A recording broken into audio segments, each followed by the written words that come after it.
E aí pessoal, tudo bom? Eu estou gravando esse vídeo para tentar explicar um pouco para as pessoas do que aconteceu ontem no STF. Tivemos um julgamento importante, a finalização de julgamento importante, com modificação de entendimento da Suprema Corte. Muito foi discutido, as pessoas têm publicado, têm postado suas opiniões, então eu resolvi gravar esse vídeo para trazer um pouco da explicação do que realmente aconteceu, das consequências. Bom, a ação se concluiu ontem pelo STF, onde houve julgamento conjunto de 3 ADCs, que significa ação direta de constitucionalidade, foram a número 43, 44 e 54, e elas discutiam a aplicação ou não da prisão em segunda instância. O ministro Marco Aurélio foi o relator das ações e foi acompanhado pela ministra Rosa Weber, Ricardo Lewandowski, Gilmar Mendes, Celso de Mello e Dias Toffoli, que é o presidente do STF. Foram vencidos os ministros Alexandre de Moraes, Edson Fachin, Luiz Roberto Barroso, Luiz Fux e Carmen Lúcia. Em primeiro lugar, nós precisamos entender que essa não é uma ação que vai discutir o processo de pessoa A, de pessoa B, mas sim são ações técnicas que visam esclarecer e buscar o entendimento da Suprema Corte para a aplicação dos demais casos, neste caso, a possibilidade da aplicação da prisão em segunda instância e a sua afronta ou não à Constituição Federal, visto que o Supremo Tribunal Federal ele é conhecido como guardião da Constituição Federal. Então, nós precisamos, antes de tudo, nos abstermos de posicionamento político, nos abstermos de vontades próprias e analisarmos o que aconteceu ontem no STF com um olhar técnico e com um olhar jurídico, unicamente dessa forma. Se há ou não a aplicação da lei penal, da lei, neste caso eles questionaram o artigo 283 do Código de Processo Penal, se infringia ou não a presunção de inocência, que está na Constituição Federal. Em segundo ponto, nós precisamos entender que toda lei, toda prisão, ela tem que estar baseada em lei. Nós precisamos ter alguma lei que regulamente a prisão para que ela possa ser aplicada. Não é possível simplesmente prender alguém, tirar a liberdade dessa pessoa sem uma previsão legal. Atualmente, nas normas que nós temos vigentes no país, nós temos algumas possibilidades de prisões. A conhecida prisão em flagrante, que é uma prisão pré-processual, que ocorre mesmo antes da instauração do inquérito. A prisão temporária e a prisão preventiva, que são conhecidas como prisões cautelares. E, por fim, a prisão definitiva, que é aquela que ocorre com a decisão de trânsito em julgado condenatório. Isso significa que determinada pessoa foi condenada, não cabe mais recursos, e aí ela vai cumprir a pena definitivamente, prisão definitiva.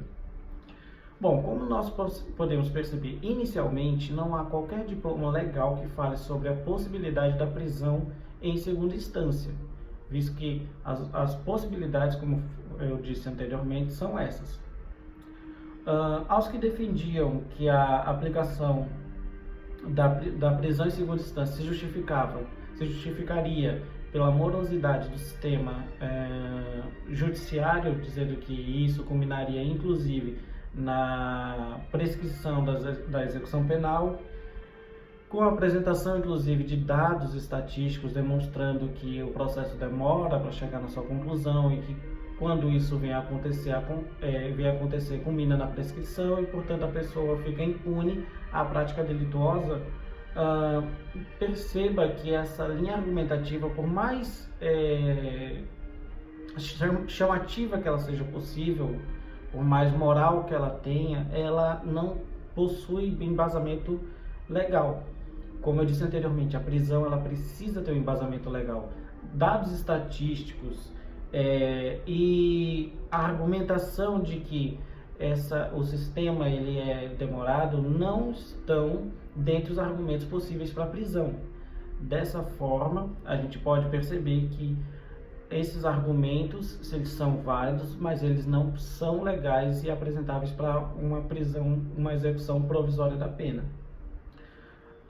Já os que são contrários, os que dizem que não é possível fazer a prisão de determinada pessoa em segunda instância estão baseados no artigo 283 do Código de Processo Penal e na Constituição, no artigo 5º, inciso 56 da Constituição Federal, que é o próprio princípio da presunção de inocência. Bom, como nós percebemos, o argumento que encontra fundamento legal está naqueles que possuem o entendimento pela inaplicabilidade da prisão em segunda instância, pois se nós fizermos uma leitura exegética do artigo 283 do Código de Processo Penal, fizermos a interpretação com base no que está escrito, da forma como foi escrita, que o legislador quis escrever, nós podemos concluir que a prisão ela será legal e legítima quando houver flagrante delito, quando for por ordem escrita e fundamentada do magistrado, quando existir sentença penal condenatória com trânsito em julgado e em virtude de prisão temporária ou definitiva, ou preventiva, desculpa, em razão de prisão temporária ou preventiva. Com essa leitura, nós percebemos que a prisão emanada pelo magistrado, ela poderá ser preventiva, temporária ou definitiva. Nós não temos uma possibilidade de prisão de meio termo, por assim dizer.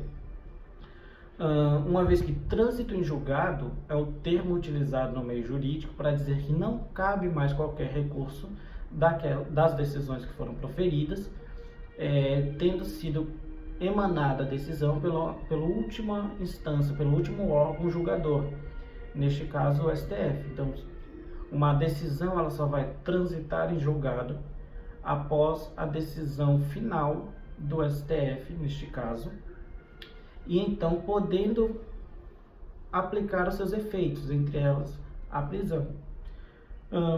Perceba que este entendimento ele está na Constituição Federal, no seu artigo 5º, inciso 58, que determina que alguém só será considerado efetivamente culpado após o trânsito em julgado, como eu expliquei que é o trânsito em julgado antes.